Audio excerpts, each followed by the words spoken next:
Alhamdulillahi nahmaduhu wa nasta'inuhu wa nastaghfiruhu wa na'udzu billahi min shururi anfusina wa min sayyiati a'malina. May yahdihillahu fala mudilla lahu wa may yudlilhu fala hadiya lahu. Asyhadu an la ilaha illallah wahdahu la syarika lahu, lahul mulku wa lahul hamdu yuhyi wa yumiitu wa huwa ala kulli syai'in qadir. Wa asyhadu anna Muhammadan abduhu wa rasuluhu la nabiyya ba'dah. Allahumma shalli wa sallim wa barik ala hadzal nabiyil karim wa ala alihi wa sahbihi wa man tabi'ahum ila yaumiddin. Amma ba'du, fa ya ayyuhal hadirun, usikum wa iyaya bittaqwallah faqad faza al-muttaqun. Qala Allahu ta'ala fil Qur'anil Karim, a'udzu billahi minasyaitonir rajim. Bismillahirrahmanirrahim.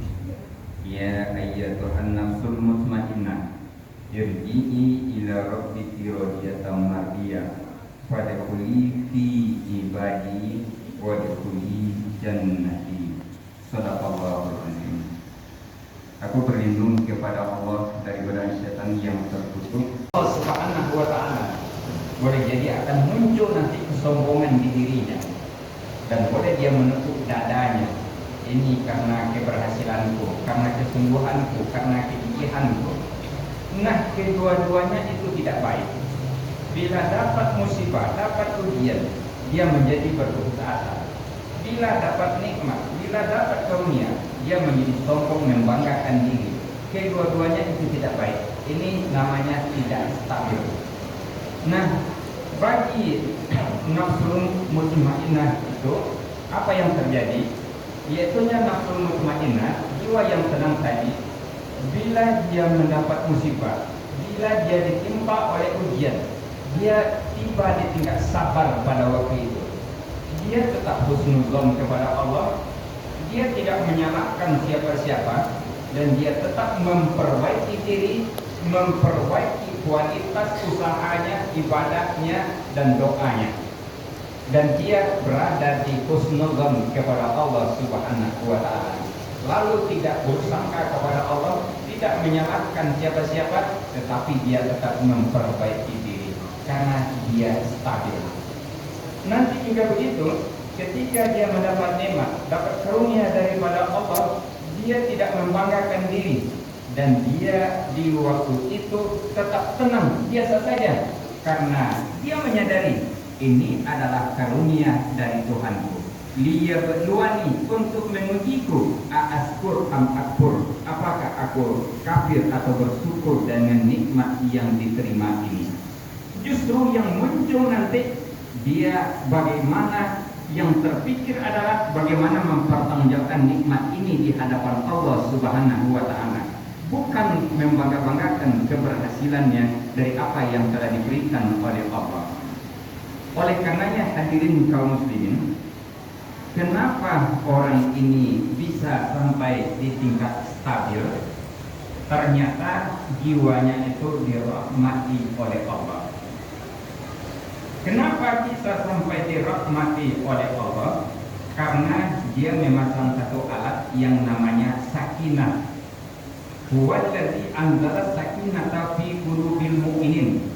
Dialah Allah yang memasangkan, menurunkan sakinah itu ke dalam kalbu orang mukmin, sehingga bagaimanapun juga yang dia terima, jiwanya tetap, tapi panasnya tetap normal. Kita hidupkan lampunya, panasnya tetap normal, tidak apa-apa.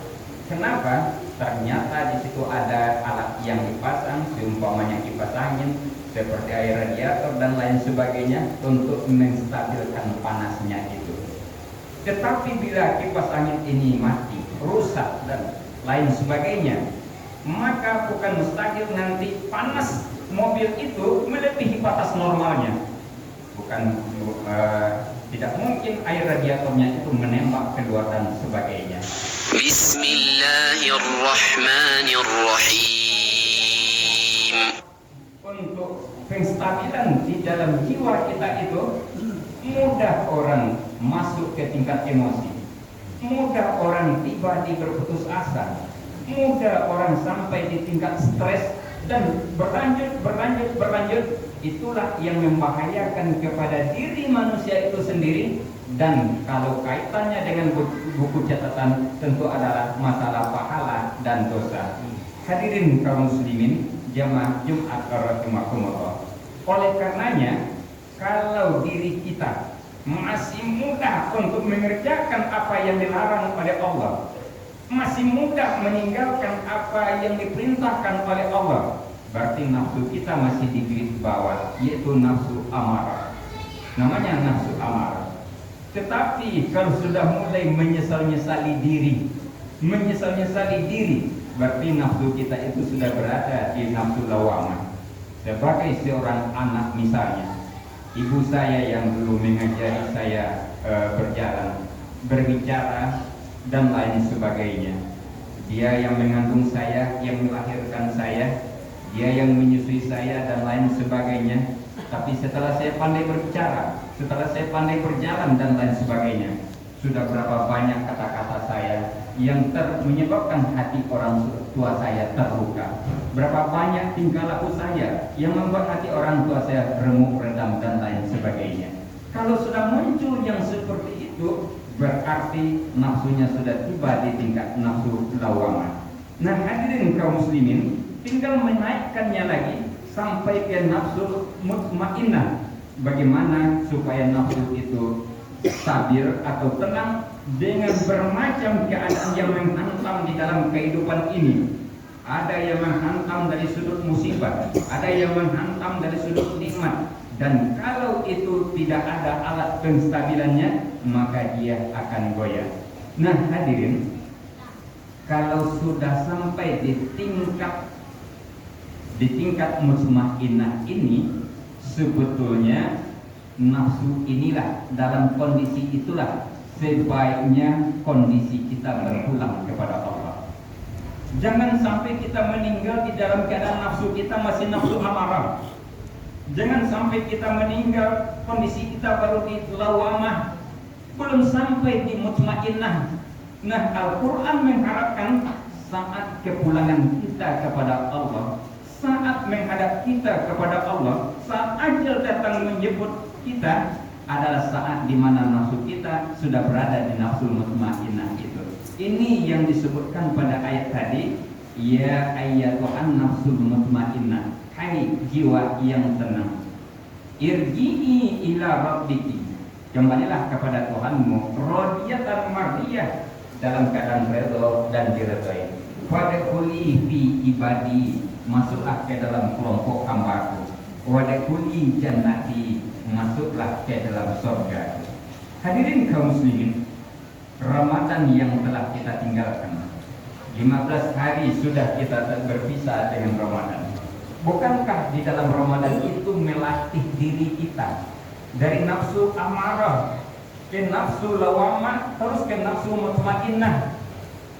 Lihatlah di dalam bulan Ramadan itu misalnya, pada titik akhirnya kita dihadapkan kepada situasi secara simbol.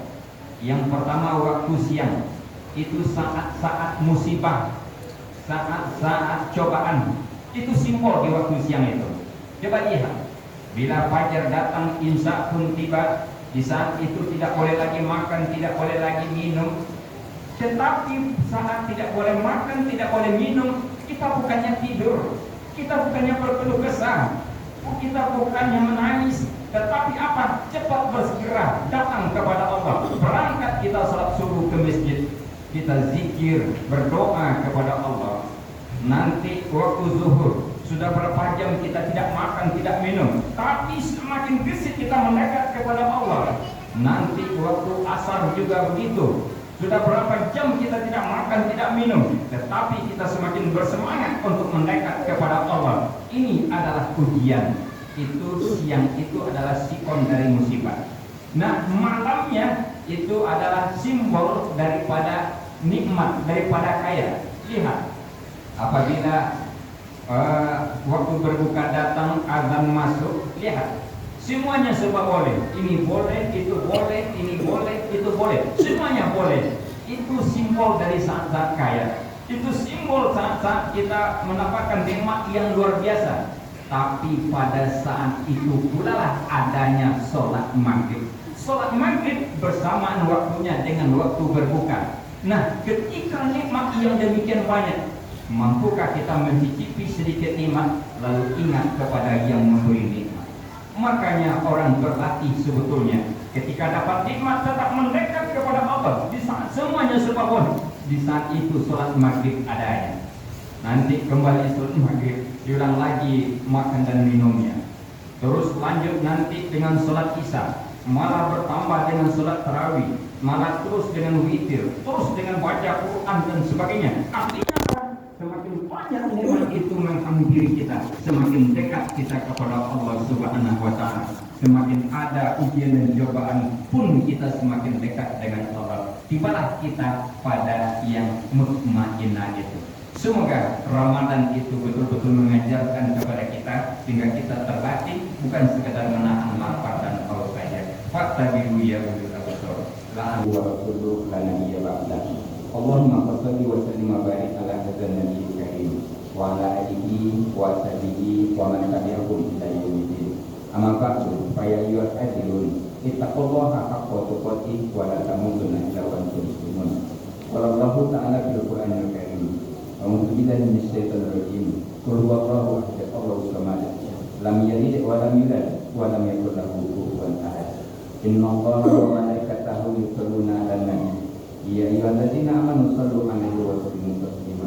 Allahumma shalli 'ala Muhammad wa 'ala ali Muhammad kama shallaita 'ala Ibrahim wa 'ala ali Ibrahim wa barik 'ala Muhammad wa 'ala ali Muhammad kama barakta 'ala Ibrahim wa 'ala ali Ibrahim fil 'alamin innaka Hamidum Majid.